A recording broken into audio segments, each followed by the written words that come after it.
అతనిపై అనేక అవినీతి కేసులున్నాయి. అయ్యో వీడు డీల్ చేస్తున్నాడేంటి? వీడు మంచిగానే నటిస్తూ మనకిందే కోతులు తవ్వుతాడే.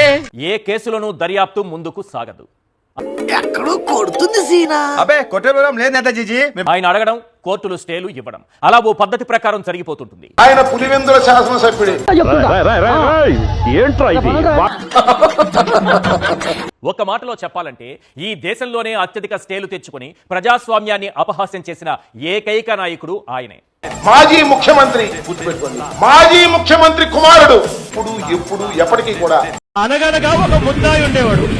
కోర్టు బోన్ లో వచ్చి ఆ ముద్దాయి నిల్చున్నాక మస్తు మాట్లాడతా, నేను మోస్ట్ లూజ్ మనిషిని. నేను జడ్జి గారు వచ్చి సీట్ లో కూర్చున్నారు. బోన్ లో ఉన్న ఆ ముద్దాయి ఓరున ఏడవడం మొదలు పెట్టాడు.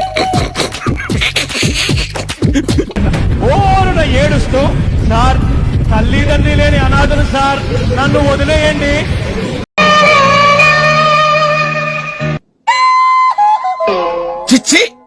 తల్లిదండ్రులు లేని అనాథను సార్, మానవత్వం చూపండి, అనాథను సార్ అని జడ్జి గారిని చూసి మరింత బిగ్గరగా కూడా ఏడవడం మొదలు పెట్టాడు. పత్తిగా నీలో చాలా చిత్రాలున్నాయిరా, ముందు ముందు చాలా చూపిస్తలే.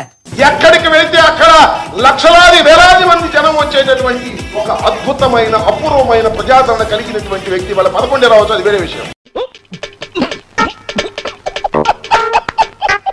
ఆయన ఎంతటి ఘనుడంటే అక్రమాస్తుల కేసులో ఆయనపై దర్యాప్తు చేయమని కోర్టు ఆదేశిస్తే మా దగ్గర తగినంత సిబ్బంది లేరు అని సిబిఐ చేతులెత్తేసింది. అది సార్ ఆయన పవర్. ఆయనపై నమోదైన కేసులెన్ని, ఎన్ని రోజులు జైల్లో ఉన్నారు? ఆల్రెడీ ఆడి మీద లేని కేసు లేదు. చివరాఖరికి జనగణమన పాడడం రాదని కూడా కేసు ఉంది ఆడి మీద.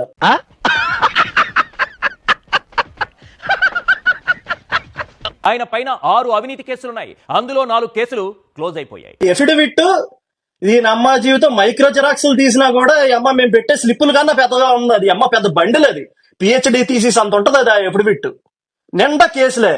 కేసు దర్యాప్తు సాగకుండానే, ట్రయల్స్ నడవకుండానే, నేరం చేశారో లేదో తేలకుండానే కేసు క్లోజ్ అవ్వడం ఏంటని జగన్మోహన్ రెడ్డి గారు దొంగ 420 అయితే పక్కా కేసులో పెట్టి అరెస్ట్ చేసేవాడు.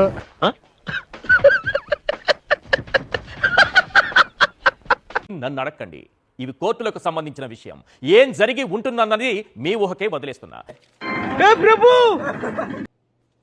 అధికారాన్ని అడ్డు పెట్టుకుని ఎన్ని వేల కోట్లు దోచేశారు. నీ పని నువ్వు చూసుకో. ఎప్పుడు బెయిల్ పై ఆయన బయటకు వచ్చారు, ఎలా బెయిల్ వచ్చింది, బెయిల్ కండిషన్స్ ఏం చెబుతున్నాయి, ఇలాంటి వివరాలన్నీ చూస్తే బాబు గారి అవినీతి మరకేంటి. నువ్వు పక్కనుంటే మంచిదని జ్యోతిష్కుడు చెప్పాడు, అందుకే భరిస్తున్నాను. లేకపోతే నేను ఎప్పుడో చంపేసేవాడిని.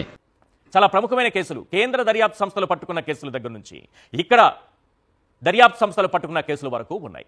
చివరికి ఏం జరిగింది? పైన దేవుడు ఉన్నాడు, ప్రజలు ఉన్నారు. దేవుడు ప్రజలు ఏ స్థాయిలో గువ్వ గుయ్యి అనిపించే మాదిరిగా కొట్టారు అన్నది. దేవుడండి బాబు, ఆడనే అదమని చెప్పేసుకుంటున్నాడు. ఆయన గురించి ఆయన తెలిసినంత మనకు తెలియదు కదండి. మద్యం స్కామ్ కావచ్చు, ఇసుక కుంభకోణం కావచ్చు, అసైన్డ్ భూములు పేదవాళ్ల కడుపు కొట్టి వాళ్ళ జీవితాల మీద నిర్మించుకునేటటువంటి సామ్రాజ్యం.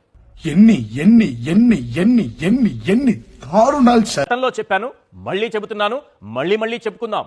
ఎందుకంటే కేసులు క్లోజ్ అయిపోయినంత మాత్రాన మరక మాసిపోదు. జగన్మోహన్ రెడ్డి గారు చెత్తనా కొడుకు, జగన్మోహన్ రెడ్డి గారు చెత్తనా కొడుకు.